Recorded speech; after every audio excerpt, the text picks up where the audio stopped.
नमस्कार, स्वागत है आप सभी का। मैं हूं आपके साथ हितेश व्यास। बड़ी बहस देख रहे हैं आप, और बड़ी बहस में आज हम बात करेंगे छत्तीसगढ़ की सियासत से जुड़ी एक महत्वपूर्ण खबर के साथ। और विषय हमारा यह है कि चैतन्य की कांग्रेस को चिंता, ये रिश्ता आखिर क्या कहलाता है। ये सवाल इसलिए क्योंकि आज छत्तीसगढ़ कांग्रेस के प्रभारी सचिन पायलट चैतन्य बघेल से मिलने के लिए रायपुर पहुंचे हैं। रायपुर एयरपोर्ट पहुंचने के बाद वो सीधे रायपुर केंद्रीय जेल पहुंचे, चूंकि चैतन्य बघेल वहीं पर इस वक्त जेल में है, जहां उन्होंने पूर्व मुख्यमंत्री भूपेश बघेल के बेटे चैतन्य बघेल से मुलाकात की। इस मुलाकात पर अब सवाल उठाते हुए कैबिनेट मंत्री श्याम बिहारी जायसवाल ने सचिन पायलट से पूछा कि चैतन्य तो कांग्रेस पार्टी में नहीं है, यानी कांग्रेस पार्टी के नेता नहीं हैं, तो उनसे मुलाकात का आखिर क्या मतलब, और मुलाकात करने के लिए भी स्वयं अगर प्रभारी आ रहे हैं तो इसका क्या मतलब है। कांग्रेस परिवारवाद से घिरी पार्टी है। भारतीय जनता पार्टी लगातार परिवारवाद के गंभीर आरोप कांग्रेस पार्टी से लगातार कांग्रेस पार्टी पर लगाती रही है। चैतन्य के कांग्रेस में नहीं होने के बाद भी कांग्रेस ने पूरी ताकत आखिर क्यों झोंक दी है, यह सवाल भी कैबिनेट मंत्री ने पूछा। बीजेपी ने जब आरोप लगाए तो पलटवार करते हुए सचिन पायलट ने कहा कि बीजेपी ने विरोधियों को डराने का काम किया है। कांग्रेस नेताओं के साथ अब उनके परिवारों को भी टारगेट किया जा रहा है। भूपेश या उनके रिश्तेदार हों, सब परिवार के सदस्य हैं। तो पहले आपको सुनाते हैं कि क्या कुछ बयानबाजी इस मसले पर हुई, और फिर उसके बाद बड़ी बहस में जाने की कोशिश करेंगे कि जो सवाल खड़े हो रहे हैं आरोप प्रत्यारोप के सिलसिले में, उससे दोनों ही पार्टी किस तरह से ले रही है। पहले सुनिए जरा। वही तो सवाल है कि आज न तो पार्टी के कोई संगठन के पदाधिकारी हैं, न किसी बड़े जिम्मेदार जनप्रतिनिधि के रूप में हैं। इसके बावजूद भी पूरे प्रदेश में जिस प्रकार से कांग्रेस ने प्रदेश की व्यवस्थाओं को अस्त व्यस्त करने का प्रयास किया, पूरे कांग्रेस पार्टी को झोंक दिया, तो ये कहीं न कहीं चिंता करने की आवश्यकता है। और जो भारतीय जनता पार्टी के हमारे वरिष्ठ नेता और हम सब लोग कहते हैं कि ये कांग्रेस परिवारवाद की पार्टी है, इसकी पुष्टि करता है। भूपेश बघेल जी हों या कवासी जी हों या उनके रिश्तेदार हों, हम सब परिवार के सदस्य हैं। कांग्रेस का जो नेतृत्व है, चाहे वो दिल्ली में हो चाहे छत्तीसगढ़ में हो, उनको टारगेट करने की कोशिश की जा रही है। और ये आक्रमण और ये जो कार्रवाई करी है, ये इनके पुत्र को देखकर नहीं करी है, ये तो उनको टारगेट करने की कोशिश की जा रही है। उनके और कांग्रेस के तमाम नेताओं को ये संदेश देने की कोशिश कर रहे हैं कि आप अगर आवाज़ बुलंद करोगे, आपका भी अंजाम यही होगा। तो भारतीय जनता पार्टी जहां इस मुलाकात पर सवाल खड़े करते हुए ये कह रही है कि आखिर कांग्रेस पार्टी एक परिवारवाद की पार्टी है। एक बार फिर से ये साबित हो गया, चूंकि पूर्व मुख्यमंत्री के बेटे हैं जो कांग्रेस पार्टी में नहीं है, उसके बावजूद उनसे मिलने के लिए पहुंचे। तो वहीं सचिन पायलट कह रहे हैं कि हमारा पूरा कांग्रेस पार्टी के नेताओं का परिवार हमारा परिवार है और हमें टारगेट किया जा रहा है, परिवार के लोगों को टारगेट किया जा रहा है। बातचीत करने के लिए इस वक्त दो मेहमान जुड़ रहे हैं। धनंजय सिंह ठाकुर, कांग्रेस पार्टी के प्रवक्ता, मेरे साथ जुड़ रहे हैं, और साथ ही तौकीर रजा साहब, भारतीय जनता पार्टी के प्रवक्ता, भी मेरे साथ में जुड़ रहे हैं। आप दोनों का बहुत बहुत स्वागत।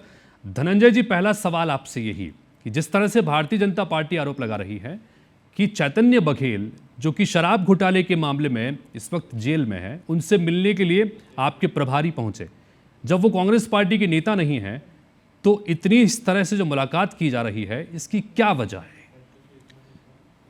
देखिए हितेश जी, जिस प्रकार से नरेंद्र मोदी जी की सरकार तानाशाही पर उतर आई है, विपक्ष की आवाज़ को दबाने और कुचलने के लिए जिस प्रकार से कांग्रेस के नेताओं के परिजनों को टारगेट किया जा रहा है, आप केंद्र में देखेंगे तो राहुल गांधी जी लगातार मोदी सरकार की गलत नीतियों का विरोध कर रहे हैं। जिस प्रकार से अडानी को देश की संपत्ति को सौंपा जा रहा है, उसका विरोध कर रहे हैं। जिस प्रकार से राज्य में आप देखेंगे शायद सरकार जो जिस प्रकार से यहाँ के संसाधनों को अडानी को सौंप रहे हैं, इसका विरोध भूपेश बघेल जी कर रहे हैं।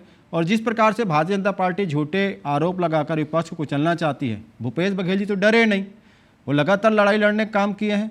और आज जब भाजपा को लग रहा है कि भूपेश बघेल जी डरे नहीं हैं, तो उनके पुत्र पर जिस प्रकार से झूठे मुकदमे दर्ज किए गए हैं और जिस प्रकार से उनको प्रताड़ित किया जा रहा है, तो कांग्रेस के एक एक नेता और कार्यकर्ता कांग्रेस के हर नेता के परिवार के साथ खड़े हुए हैं। चैतन्य बघेल जी के साथ खड़े हुए हैं, कवासी लखमा जी के साथ खड़े हुए हैं, देवेंद्र यादव जी के साथ खड़े हुए हैं। हमारे किसी भी कार्यकर्ता के खिलाफ या हमारे नेताओं के परिजनों के खिलाफ अगर इस प्रकार से कार्रवाई होगी, तो कांग्रेस पार्टी सड़क से लेकर सदन तक इस बात की लड़ाई लड़ने का काम करेंगी। हम अन्याय के खिलाफ लड़ाई लड़ रहे हैं। बीजेपी के नेता ये कह रहे हैं, अभी आपने कैबिनेट मंत्री को भी सुना, वो कह रहे हैं कि परिवारवाद की पार्टी है, चाहे दिल्ली से लेकर छत्तीसगढ़ तक देख लो, परिवार के साथ कांग्रेस पार्टी खड़ी नजर आती है। और बाकी जो मुद्दे हैं उस पर कांग्रेस पार्टी खड़ी नजर नहीं आती। देखिए, भारतीय जनता पार्टी के नेताओं को तो इस प्रकार से आरोप लगाने से पहले जवाब देना चाहिए कि क्या गौतम अडानी भारतीय जनता पार्टी का सदस्य हैं क्या गौतम अडानी आरएसएस के शाखा में जाते हैं क्या? जब कांग्रेस पार्टी अडानी के खिलाफ जब उनके जो अत्याचार जो हो रहे हैं, जो जिस प्रकार से उसको देश को सौंपा जा रहा है, जिस प्रकार से जंगलों को सौंपा जा रहा है, जब कांग्रेस पार्टी सड़क पर जनता की आवाज़ उठाती है, इस प्रदेश की अस्मिता की आवाज़ उठाती है, कि खनिज संपदा की आवाज़ उठाती है, तो विष्णु साय जी से लेकर भारतीय जनता पार्टी के मंत्री और पूरा नेता और आरएसएस क्यों सामने आ जाते हैं? क्या रिश्ता है गौतम अडानी के साथ में? हम तो प्रदेश के जंगल को लूटने की रोकने की बात करते हैं, यहाँ के वन संपदा को रोकने की बात करती हैं, तो इनको क्यों पीड़ा होती है? क्या गौतम अडानी जी भारतीय जनता पार्टी के मेंबर हैं? पहली बात। दूसरी बात, हम इस देश के हर परिवार के साथ खड़े होंगे, चाहे किसान हमारा परिवार है, यहाँ का युवा हमारा परिवार है, यहाँ की 140 करोड़ जनता कांग्रेस पार्टी उसको परिवार मानती है, और भारतीय जनता पार्टी परिवार के खिलाफ है, तो इनको बताना चाहिए। ठीक है, तौकीर रजा साहब जवाब दीजिएगा इसका। आप ये कह रहे हैं कि परिवारवाद की पार्टी है, किस हैसियत से? चूंकि चैतन्य बघेल कांग्रेस पार्टी के नेता नहीं है, लेकिन उनसे मिलने के लिए प्रभारी सचिन पायलट पहुंचे हैं। सचिन पायलट कहते हैं कि पूरा कांग्रेस पार्टी के तमाम नेता या उनका परिवार भी हम सबका परिवार है, और इसलिए आज से हम मिलने पहुंचे हैं। क्या आपत्ति बीजेपी को? आप सभी को मेरा नमस्कार और आपके दर्शकों को भी मेरा नमस्कार। देखिए साहब, ये तो जग जाहिर है कि जो कांग्रेस पार्टी है शुरू से जो है परिवारवाद को हावी रखी हुई है और परिवारवाद की पार्टी रही है, और इसका जीता जागता उदाहरण मैं छत्तीसगढ़ की अगर बात करूं तो ये दिखता है। अगर इतना ही आंदोलन करना था तो जब कवासी लखमा जो उसके आबकारी मंत्री थे, उनके लिए तो एक भी बड़ा नेता उनके सामने नहीं आया। क्यों नहीं आया भाई? तो ये बताता है कि आप किस प्रकार से जो है परिवार के लिए खड़े जाते हैं, धरना प्रदर्शन करते हैं। कवासी लखमा के लिए तो नहीं करें, कवासी लखमा तो 72 करोड़ के घपले के आरोपी दिखा रहे हैं, लेकिन ये तो 1000 से ज्यादा करोड़ का इन्होंने जो मनी लॉन्ड्रिंग करी है और उसमें जो घपला उजागर हुआ है उस पे है। और अगर आपको लगता है कि परिवारवाद पे या भारतीय जनता पार्टी किसी को अगर जबरदस्ती गिरफ्तार कर रही है तो अदालतें खुली है और आप उस पर जा सकते हैं, और अदालतें तो उनको जमानत नहीं दे रही है। और बड़ा ये धुरा चरित्र क्यों? आप एक तरफ बोलते हैं कि भाई हम परिवारवाद बिल्कुल सपोर्ट करेंगे, लेकिन जब वो वही ढेबर को गिरफ्तार करती है, अनवर ढेबर को, तो हमारे पार्टी के नेता नहीं है बोलते हैं। तो वो क्या एजाज ढेबर आपके पार्टी के नेता नहीं है?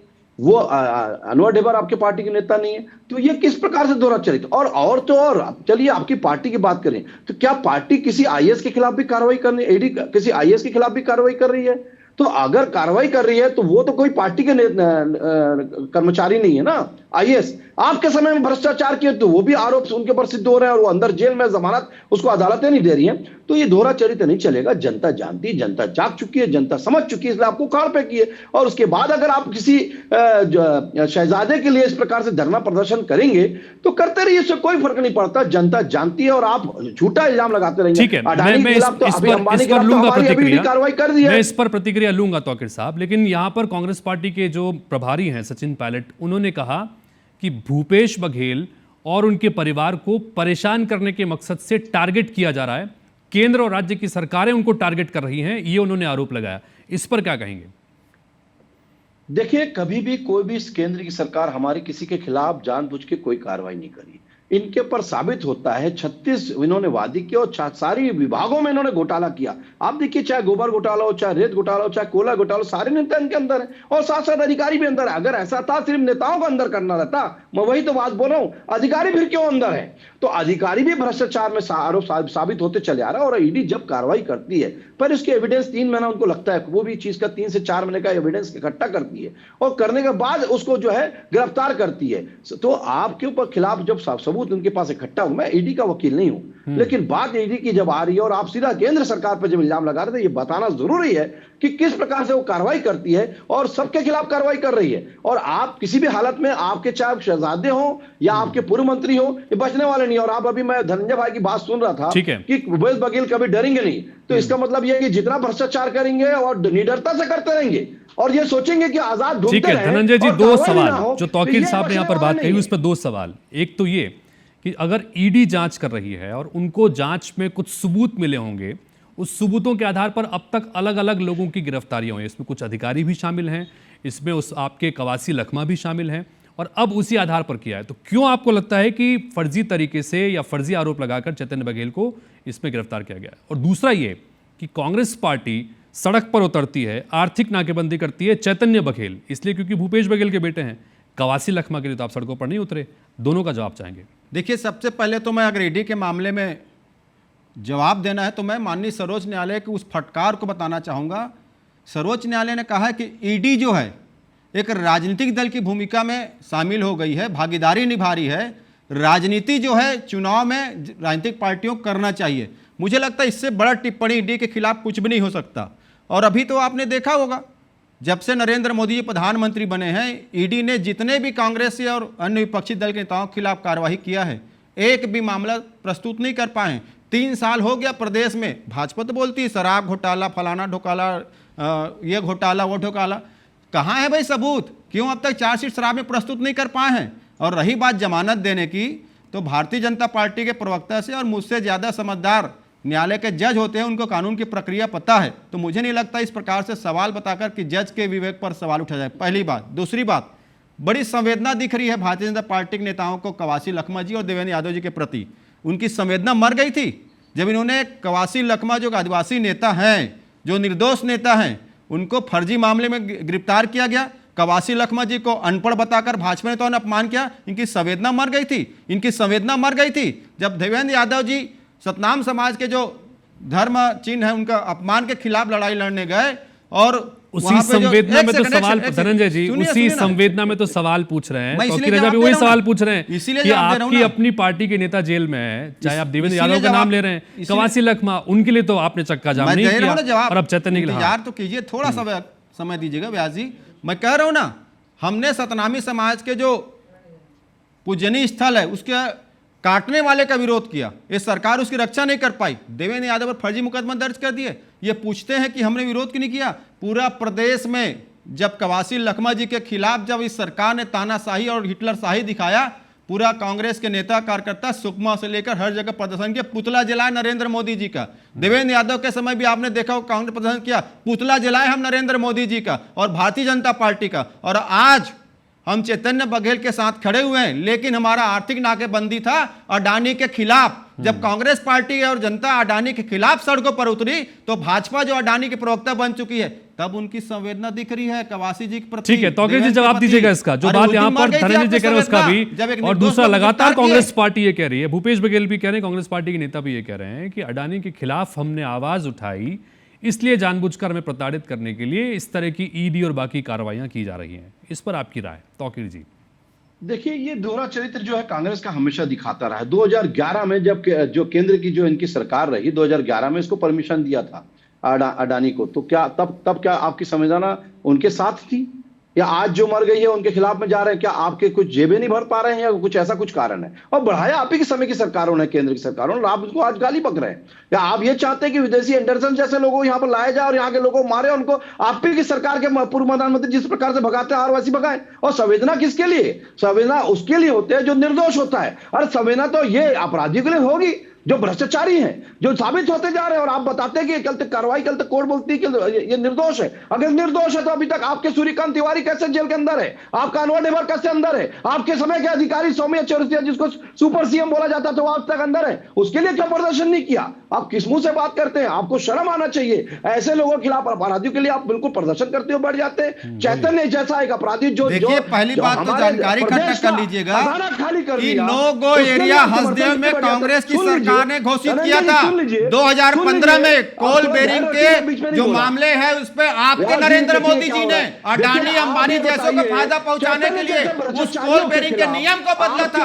और जो 2G 3G 4G आरोप लगा रहे थे नरेंद्र मोदी, सारे आरोप फर्जी हो गए। और अडानी के गुलामी में देश को बेच रहे नरेंद्र मोदी जी। भारतीय जनता पार्टी अडानी की प्रवक्ता बन गई है। हमारे जंगल काटे जा रहे हैं और भाजपा नेताओं के मुंह में आवाज नहीं निकल रहा है। यही पिछले उसाई जी है, जब ये प्रदेश अध्यक्ष हुआ करते थे तो जंगल कटाई का विरोध कर रहे थे। आज अपनी कुर्सी बचाने के लिए अडानी के जंगल कटाने के लिए पुलिस लगाते हैं। ये आपका चरित्र है। आपको अडानी से प्रेम है कि छत्तीसगढ़ से प्रेम है? और रही भ्रष्टाचार की बात तो नरेंद्र मोदी, चलिए ठीक है, एक सवाल धनंजय जी,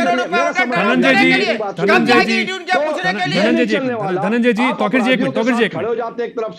एक मिनट, धनंजय मेरा सवाल है, अभी आपने कहा कि कानून की व्यवस्था है, जज के ऊपर हम लोग सवाल नहीं उठाना चाहते, कानून व्यवस्था पर आपका पूरा भरोसा है, प्रजातंत्र पर आपका पूरा भरोसा है, तो प्रजातंत्र के उसी भरोसे और कानून के उसी भरोसे पर यकीन रखिए, अगर सब कुछ पाक साफ होगा तो जांच में सब कुछ सामने आ जाएगा। इसमें इतनी चिंता की बात क्या है?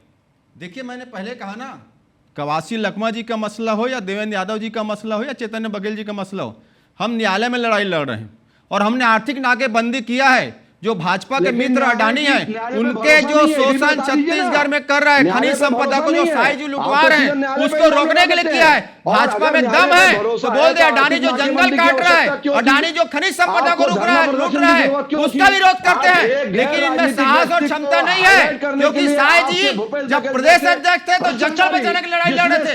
आज अडानी से जंगल कटा के साय जी अपनी कुर्सी बचा रहे हैं। ये तो पूरे अडानी के प्रेम में लगे हुए हैं, ये अडानी के प्रवक्ता बन गए। इनको प्रदेश के जल जंगल जमीन से कोई लेना देना नहीं है। ये कैसे अडानी को फायदा पहुंचा है, इस पर इनको बात कर रहे हैं। हमने तो देखा है, एक राष्ट्रपति आरोप लगा रहा अमेरिका कि अडानी ने 2000 करोड़ रुपए भारत में रिश्वत दिया है। कितने दिन का जेल चेक करने के लिए, और उस रिश्वतखोर को बचाने के लिए नरेंद्र मोदी जी से लेकर मोहन भागवत तक और भाजपा सरकार के सारे मंत्री आकर अडानी के पक्ष में खड़े हुए थे। तो चोरों के साथ तो ये खड़े हुए हैं और हम तो चोरों के खिलाफ लड़ाई लड़ रहे हैं। और निश्चित तौर पर जो काम अंग्रेज करते थे। ठीक है, चलिए एक एक धनंजय जी, तौकीर जी, धनंजय जी, तौकीर, सुनिए अडानी को बचाने नरेंद्र तौकीर जी, अरे अडानी के प्रवक्ता बन के बैठे हो। चलिए तौकीर जी, धनंजय रुकिए, एक एक करके अडानी के गुलामों, धनंजय जी, एक नरेंद्र मोदी सदन छोड़ के रुकिए, एक मिनट, थोड़ा सा तौकीर जी, धनंजय जी प्लीज, कर दिया जाए कांग्रेस पार्टी। तौकीर जी एक मिनट रुकिएगा। तौकीर जी देखिए, एक तो क्या है कि हम मान मर्यादाओं को थोड़ा सा ख्याल रखें। जब हम डिबेट में बैठे हुए हैं, एक जिम्मेदार चैनल के ऊपर आप लोग हैं, तो एक दूसरे के ऊपर टिप्पणी करते समय एक मर्यादाओं को कम से कम ख्याल दोनों ही तरफ से रखा जाए तो बेहतर है। तौकीर जी, लगातार चूंकि इस पर सवाल खड़े हो रहे हैं, बातचीत हो रही है, अब इसमें कांग्रेस पार्टी ये कहती है कि भाई हमारा तो पूरा का पूरा प्रदेश और तमाम प्रदेश के लोग हमारे परिवार का सदस्य हैं और उसी के लिए हमारे नेता यहाँ पर आए हैं। अब चाहे वो चैतन्य बघेल की बात हो या वो और तमनार को लेकर बात करते हैं, बाकी सब को लेकर करते हैं, वो कह रहे हैं कि भाई हम तो प्रदेश के लोगों की आवाज़ के लिए आगे आ रहे हैं, इसमें बीजेपी को तकलीफ क्यों हो रही है? देखिए साहब, जब अपराधी साबित हो रहे हैं और जेल जा रहे हैं तो आपका क्या दिक्कत, क्या जनता जान रही नहीं कि अपराध हो रहा है? तो अपराधी बोल के आप किस कानून का उल्लंघन कर रहे हैं? अपराध सिद्ध नहीं हुआ है, आप कौन होते हैं अपराधी बोलने वाले? धनंजय एक करके तौकीर जी बोलिए, फिर आप बोलते हैं तौकीर जी बोलिए, एक अपराधी आप कैसे बोलते हैं? धनंजय जी, जैसे प्याज की परतें, तौकीर जी एक करके, वो प्याज की परतें जी, प्याज की परतें खुलते जा रही है, भ्रष्टाचार की परतें खुलते जा रही है। इस प्रकार से आप इतना भ्रष्टाचार करें जिसका कल्पना नहीं कर सकते। आप अंदाज लगाइए कितना भ्रष्टाचार किया, उसके बाद आप बोलते हैं कि आपके भ्रष्टाचार को साबित मत करो और आप बोलते हैं साबित करो जो नरेंद्र मोदी ने झूठ बोल के चलने वाला सब साबित करो जो भाजपा ने झूठ बोल के गए हैं। 3 साल हो गया, पार्टी को चुनौती देता हूं, अगर हमने गलत किया है तो आप कार्रवाई करिए ना। प्रेस विज्ञप्ति में शामिल है आपकी ईडी, चार्जशीट में नहीं। तो धनंजय जी, इंतजार तो करना होगा ना, अगर जांच चल रही है उसको साबित करने के लिए। क्या देश के प्रधानमंत्री छत्तीसगढ़ में आके झूठ बोल के चले गए? अगर उनके पास तथ्य नहीं था, सबूत नहीं था, तो प्रदेश को गुमराह क्यों किए? एक जिम्मेदार पद होता है प्रधानमंत्री पद का, उसकी गरिमा नहीं रखे वो। आपके पास तथ्य नहीं, सबूत नहीं, आप चुनाव में आके झूठे और मनगढ़ंत आरोप लगा चले गए। आज 3 साल से तथ्य प्रस्तुत नहीं हो पाए, यह देश का दुर्भाग्य है। चलिए धनंजय जी और तौकीर जी, समय की थोड़ी सी पाबंदी मेरे पास में है। तौकीर जी, समय की पाबंदी मेरे पास में है, फिलहाल आप दोनों का शुक्रिया। लेकिन कुल मिलाकर बात यह है कि जिस तरह से लगातार चैतन्य बघेल को गिरफ्तार किया गया और जिस तरह के आरोप लगे, ईडी ने जांच की और ईडी ये कह रही कि शराब घोटाले में पैसों की मनी लॉन्ड्रिंग से संबंधित कई सारे आरोप हैं, इसको लेकर वो इस वक्त जेल में है। और इस बीच कांग्रेस पार्टी के प्रभारी सचिन पायलट उनसे मिलने के लिए पहुंचे तो बीजेपी ने फिर वही परिवारवाद का आरोप लगाया और ये सवाल पूछा कि आखिर चैतन्य बघेल जो कांग्रेस पार्टी के नेता नहीं हैं, उनसे मिलने के लिए कांग्रेस के प्रभारी क्यों पहुंचे। तो दूसरी तरफ लगातार ये कहा जा रहा है बीजेपी की तरफ से कि जो जवाब दिया गया उसमें कांग्रेस की तरफ से ये कहा जा रहा है कि हमारे तो पूरे प्रदेश के लोग ही परिवार हैं। भूपेश बघेल के परिवार को टारगेट किया जा रहा है, केंद्र और राज्य के इशारे पर यह कार्रवाई हो रही है। फिलहाल आप इस मसले को किस तरह से लेते हैं, इस पर हम आपको छोड़ते हैं और कुल मिलाकर फिलहाल इस बुलेटिन में इतना ही, लेकिन खबरें और अपडेट्स का सिलसिला आगे भी लगातार जारी रहेगा। नमस्कार।